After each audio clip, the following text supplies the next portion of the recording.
Hi, this is Helena Does It All, and welcome to my channel. Today, I'm going to be talking about how to prepare for a snow and ice storm. You will need to stock up on essential supplies like flashlight, batteries, bottled water, and food. If your light goes out, make sure you have a flashlight nearby, and make sure your phone is fully charged.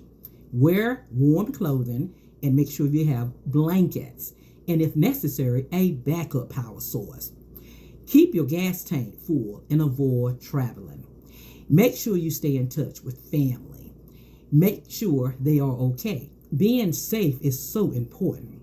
Be careful about going outside. If you have to, make sure you put rock salt down on steps and driveway.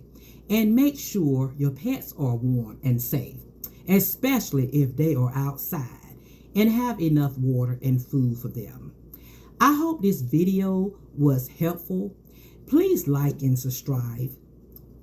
I just want to say this. Be safe, people.